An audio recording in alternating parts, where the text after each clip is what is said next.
নমস্কার বন্ধুরা, আজকে আমি তোমাদের তৈরি করে দেখাবো ছাতু বরফি। ছাতু বরফির জন্য এখানে প্রথমে আমি 1 কাপ চিনি নিয়ে নিলাম। প্রথমে আমি চিনির শিরাটা তৈরি করে নেব। ওই কাপ দিয়ে মেপে 1 কাপ জল নিয়ে নিলাম। একদম একটা ঘন শিরা তৈরি করতে হবে।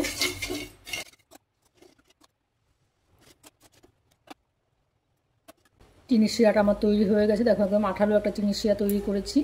এখনো একটার হয়নি। দেখো এখানে একটার দুটার শিরা তৈরি করতে হবে না, একটা আঠালো শিরা তৈরি করে নিতে হবে।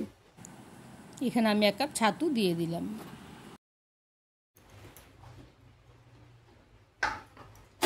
যেহেতু ছাতু আর ভেজে নেওয়ার প্রয়োজন হবে না, ছাতুটাকে খুব ভালো করে মিশিয়ে নিচ্ছি। আর এখানে আমি দিয়ে দিচ্ছি ছোটো পাউচ প্যাকেট 1 প্যাকেট গুঁড়ো দুধ। এখানে প্রায় 2 চামচের মতো দুধ হবে। গুঁড়ো দুধ ছাতুটা খুব ভালো করে মিশিয়ে নিচ্ছি। গ্যাসের আঁচটা এই সময় একদমই কমে রাখতে হবে। একদম লো আঁচে খুব ভালো করে ছাতু আর দুধ মিশ্রণটা মেশাতে হবে। এখন অল্প অল্প করে ঘি দেবো। প্রথমে আমি 1 চামচ ঘি দিয়ে নিচ্ছি।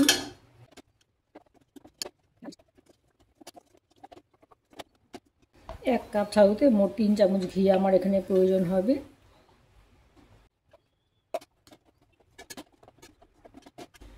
একদম কম আঁচে ছাতুটাকে খুব ভালো করে মেশাতে হবে।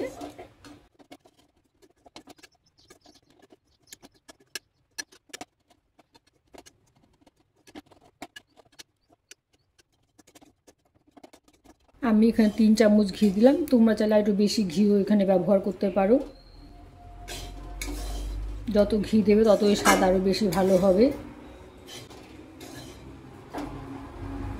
আর গুঁড়ো দুধটা অপশনাল, গুঁড়ো দুধটা দিলেও হবে, না দিলেও একই রকম হবে।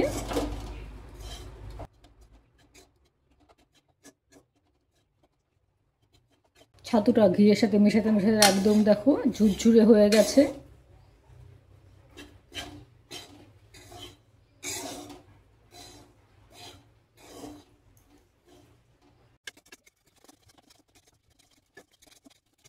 নাড়তে নাড়তে দেখো একদম ঝুরঝুরে হয়ে গেছে।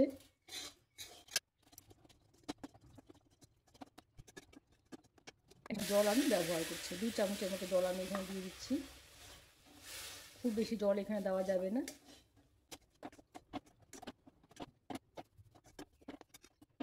অল্প জল দাও। দেখো এখন আবার একটা মন্ডের মতো তৈরি হয়েছে।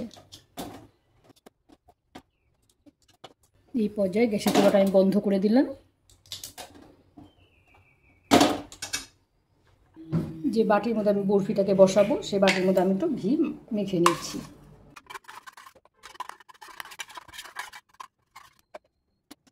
ঘি মাখিয়ে নিই, ছাতুর ব্যাটাটাকে আমি এর মধ্যে ঢেলে নিচ্ছি।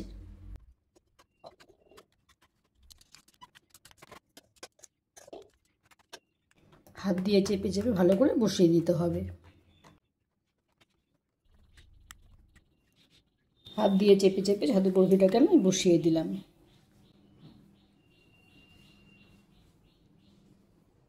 ঠান্ডা হওয়ার জন্য কিছুক্ষণের জন্য আমি রেখে দিচ্ছি।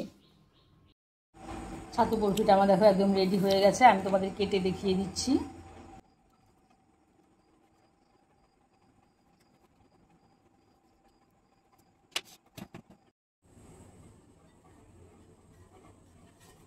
দেখো দেখতে কতটা সুন্দর হয়েছে। আমি তোমাদের কেটে দেখিয়ে দিচ্ছি।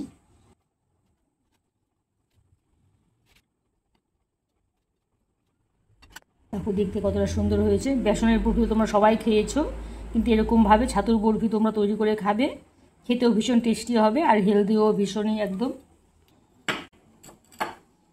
আমি একটু আমন্ড বাদাম দিয়ে একটু ডেকোরেশন করে দিচ্ছি, তাহলে দেখতেও ভালো লাগবে।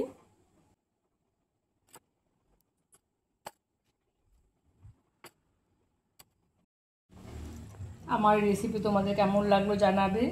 আমার চ্যানেলটিকে সাবস্ক্রাইব করে দিও আর লাইক কমেন্ট ভুলো না। ঠিক আছে বন্ধুরা, আজকের মতো এখানেই রাখছি। টাটা।